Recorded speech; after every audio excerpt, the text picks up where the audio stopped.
Chapter 9, Merrylegs.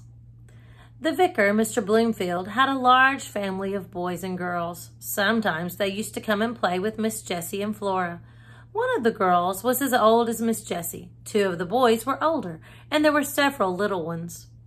When they came, there was plenty of work for Merrylegs, for nothing pleased them so much as getting on him by turns and riding him all about the orchard and the home paddock, and this they would do by the hour together.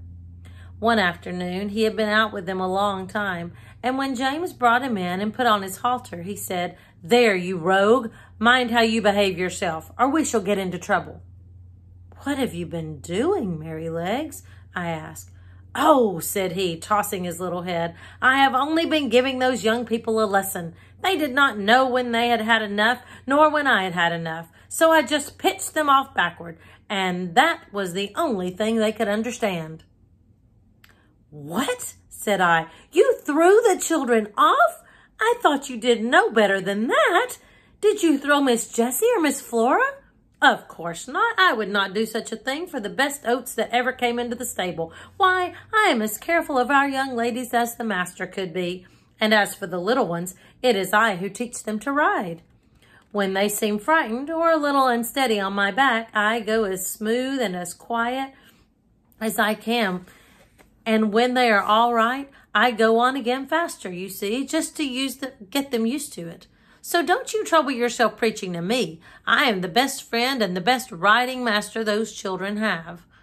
"It is not them, it is the boys." "Boys," said he, shaking his mane, "are quite different. They must be broken in as we were broken in when we were colts, and just be taught what's what. The other children had ridden me about for nearly 2 hours, and then the boys thought it was their turn, and so it was, and I was quite agreeable. They rode me by turns, and I galloped them about, up and down the fields and all about the orchard for a good hour. They had each cut a great hazel stick for a riding whip and laid it on a little too hard, but I took it in good part, till at last I thought we had had enough. So I stopped 2 or 3 times by way of a hint. Boys, you see, think a horse or pony is like a steam engine or a thrashing machine and can go on as long and as fast as they please. They never think that a pony can get tired or have any feelings. So as the one who was whipping me could not understand, I just rose up on my hind legs and let him slip off behind. That was all. He mounted me again, and I did the same. Then the other boy got up, and as soon as he began to use his stick, I laid him on the grass, and so on, till they were able to understand. That was all. They are not bad boys. They don't wish to be cruel. I like them very well, but you see, I had to give them a lesson. When they brought me to James and told him I think he was very angry to see such big sticks. He said they were only fit for drovers or gypsies, and not for young gentlemen. "If I had been you," said Ginger, "I would have given those boys a good kick, and that would have given them a lesson." "No doubt you would," said Merrylegs, "but then I am not quite such a fool, begging your pardon, as to anger our master or make James ashamed of me. Besides, those children are under my charge when they are riding. I tell you, they are entrusted to me. Why, only the other day I heard our master say to Mr. Bloomfield, 'My dear madam,' to Mrs. Bloomfield, 'My dear madam, you need not be anxious about the children.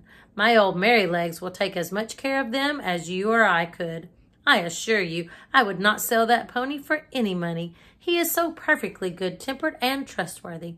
And do you think I am such an ungrateful brute as to forget all the kind treatment that I have had here for 5 years, and all the trust they place in me, and turn vicious because a couple of ignorant boys used me badly? No, no, you never had a good place where they were kind to you, and so you don't know, and I'm sorry for you. But I can tell you good places make good horses.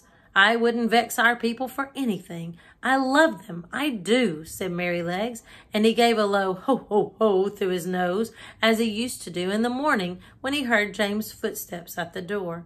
Besides, he went on, if I took to kicking, where should I be? Why, sold off in a jiffy, and no character, and I might find myself slaved about under a butcher's boy, or worked to death at some seaside place where no one cared for me, except to find out how fast I could go, or be flogged along in some cart with 3 or 4 great men in it, going out for a Sunday spree, as I have often seen in the place I lived in before I came here too. No, said he, shaking his head, I hope I shall never come to that. And here's a picture of Merrylegs. See, he's a little pony. Merrylegs is very wise, don't you think? He's learned how to give lessons without being mean. And he's learned that those boys weren't trying to be mean to him, but they needed to be educated. I'll see you soon.